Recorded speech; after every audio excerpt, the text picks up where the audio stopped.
नमस्ते दोस्तों, मैं रिया 18 साल की एक लड़की अपनी कहानी आपके साथ साझा कर रही हूँ।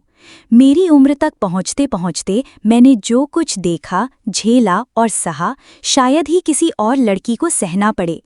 मेरे पिताजी नशे की गिरफ्त में थे। हर दिन माँ उनके गुस्से, गालियों और मारपीट का शिकार बनती थी। माँ गरीबी से तंग आ चुकी थी। मैं उस समय 13 साल की थी।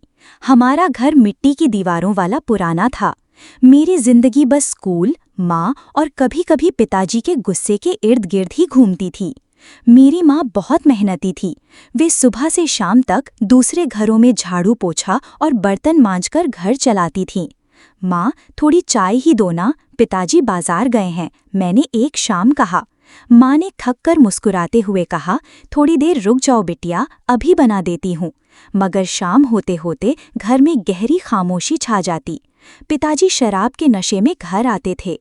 उनकी आवाज़ में गुस्सा भरा रहता था। वे शराब के नशे में माँ पर हाथ उठाते और माँ सहम जाती। मैं ये सब देखकर कांप जाती। वो रात मैं कभी नहीं भूल सकती। पिताजी ने माँ को इतना मारा कि उन्होंने सुबह की रोशनी नहीं देखी। मेरी माँ चली गईं हमेशा के लिए।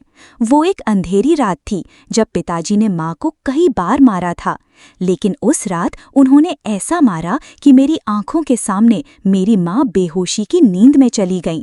मैं चिल्लाकर बोली, माँ, पिताजी, उठो माँ, लेकिन किसी ने जवाब नहीं दिया। मैं सुन थी, मैं बस एक कोने में बैठी थी और अपने आंसुओं को रोक रही थी। तभी पिताजी ने मेरी तरफ देखा और जो बात उन्होंने कही वो मेरी रूह को हिला देने वाली थी। सुबह जमीन पर अब मेरी माँ नहीं थी। मैं दोनों हाथ जोड़कर एकटक देख रही थी। मेरी माँ मुझे छोड़कर चली गईं। एक दिन पिताजी ने खाली आंखों से देखा। मैं बोली, पिताजी, अब क्या, जिंदगी कैसे चलेगी? पिताजी बोले, तेरी शादी करवा देते हैं। अब ये घर कैसे चलेगा? तू अब बड़ी हो गई है, तेरी शादी कर देते हैं, अच्छा पैसा मिलेगा। मैंने पूछा, किससे पिताजी? पिताजी ने कहा, चुप रह, तुझे खुश रखेगा। 50 साल का है लेकिन बहुत अमीर है। मैं चीखते हुए कहा, मैं अभी बच्ची हूँ, मुझे नहीं करनी शादी। मेरी रूह कांप गई। माँ चली गई थी, लेकिन मेरी आवाज़ किसी ने नहीं सुनी। मेरे भीतर जो हुआ वो शब्दों में बयां नहीं कर सकती। डर, घिन, शर्म। मैंने रोते हुए कहा, मैं इससे शादी नहीं करूंगी। पिताजी झुंझलाते हुए बोले, घर चलना चाहिए, अमीर आदमी है, 50 साल का है, सब संभाल लेगा। मैं बेबस थी। उन लोगों के फैसले के आगे मैंने हार मान ली और 1 हफ्ते के अंदर मेरी शादी उस बूढ़े आदमी से कर दी गई, जिसके सिर पर सफ़ेद बाल और आंखों में अजीब सी चमक थी। शादी के बाद मुझे समझ आया कि वो आदमी सिर्फ बूढ़ा ही नहीं, खतरनाक भी था। हवेली में मैं अकेली थी। पति की आंखों में ठंडी चमक थी। खाना अजीब तरह का रहता था, जिसमें जहर जैसी गंध, जिसे चखा भी नहीं जा सकता। मैं कांपते हुए बोली, ये क्या है? स्वाद ही नहीं है। वो मुझे अजीब अजीब खाना खिलाता, जिसकी गंध से ही मुझे उल्टी आने लगती। कुछ ही महीनों में मेरे पेट में भयानक दर्द शुरू हो गया। एक दिन मैं बेहोश हो गई और जब अस्पताल में होश आया तो डॉक्टर ने कहा, आपके पेट में रसौली है, ये बड़ी गंभीर स्थिति है। मैं बोली, पर क्यों, मैं तो स्वस्थ हूँ। मेरे पति, वही बूढ़ा आदमी, मुस्कुराते हुए बोले, तुम्हारे साथ मेरा प्रयोग है।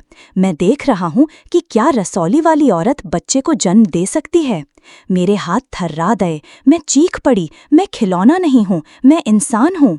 लेकिन मेरी कोई सुन नहीं रहा था। मैं अकेली और भयभीत हो गई थी। मैं हैरान थी। मैंने अपने पति से पूछा, आपने मुझे ये क्या खिलाया है? ये क्या हो रहा है मेरे साथ? वो हंसते हुए बोला, मैं एक वैज्ञानिक हूँ, एक रिसर्च कर रहा हूँ। देखना चाहता था कि क्या रसौली वाली औरत माँ बन सकती है या नहीं। मेरी चीख निकल गई। मैं कोई प्रयोग की चीज़ नहीं हूँ, मैं इंसान हूँ। लेकिन वो मेरी सुनता ही नहीं था। मेरे पास न घर था न कोई अपना, बस वो हवेली थी जिसमें मैं एक कैदी बन चुकी थी। इसी बीच उस घर का नौकर रवि मेरे पास आता जाता रहा। वो चुपचाप सब देख रहा था। एक रात उसने धीरे से कहा, दीदी, आपको बचाना होगा, ये आदमी आपको मार डालेगा। मैं बोली, लेकिन मैं जाऊंगी कहाँ? रवि बोला, मेरे घर चलिए, मेरी माँ है, छोटा सा घर है, लेकिन आप वहाँ सुरक्षित रहेंगी। मैंने कुछ देर सोचा, लेकिन फिर हाँ कह दी। उसी रात रवि मुझे वहाँ से भगा ले गया। उसके घर जाकर मैंने पहली बार चैन की सांस ली। वहाँ मुझे कोई मारने वाला नहीं था, कोई अजीब खाना नहीं, बस एक सुकून था। धीरे धीरे मैंने खुद को संभाला। रवि ने मुझे पढ़ाई करने के लिए कहा, लेकिन मैंने कहा मैं अब कुछ कमाना चाहती हूँ, कुछ करना है खुद के लिए। मेरी बात सुनकर रवि बोला, तो चलो समोसे का ठेला लगाते हैं, मैं बनाऊंगा, आप बेचना। मैंने बोला ठीक है। फिर हमने मिलकर काम शुरू किया। सुबह सुबह उठकर समोसे बनते, मैं स्टॉल लगाती, लोग आते और धीरे धीरे हमारा काम चलने लगा। मुझे फिर से जीने की उम्मीद मिल रही थी। समय बीतता गया। जब मैं 18 साल की हुई तो एक दिन रवि को देखते हुए मेरे दिल से आवाज आई। मैं रवि से बोली, मुझे तुमसे कुछ कहना है। रवि बोला, हाँ दीदी बोलिए, क्या बात करनी है आपको। मैं बोली, अब मुझे दीदी मत कहो, अब मैं बच्ची नहीं रही। मैंने तुम्हारे साथ जीना सीखा है, तुम्हारे साथ मुस्कुराना सीखा है। क्या तुम मुझसे शादी करोगे? रवि कुछ देर चुप रहा, फिर उसकी आंखें भर आईं और बोला, रिया तुम जब भी चाहो मैं तुम्हारा साथ दूंगा। शादी तो बस एक रस्म है, पर मैं तो कब से तुम्हारा हो चुका हूँ। आज मैं खुश हूँ। अब मैं सिर्फ एक पीड़िता नहीं, एक योद्धा हूँ। मैंने अत्याचार सहा, दर्द सहा, लेकिन हार नहीं मानी। मेरी जिंदगी की किताब में कई काले पन्ने हैं, लेकिन मैं अब खुद अपने पन्ने लिख रही हूँ। दोस्तों, अब आप ही बताइए, क्या मैं रवि का हाथ थामकर गलत कर रही हूँ या सही? कमेंट करके ज़रूर बताएं। उम्मीद करती हूँ आपको ये कहानी पसंद आई होगी, तो वीडियो को लाइक करके चैनल को सब्सक्राइब ज़रूर करें। धन्यवाद।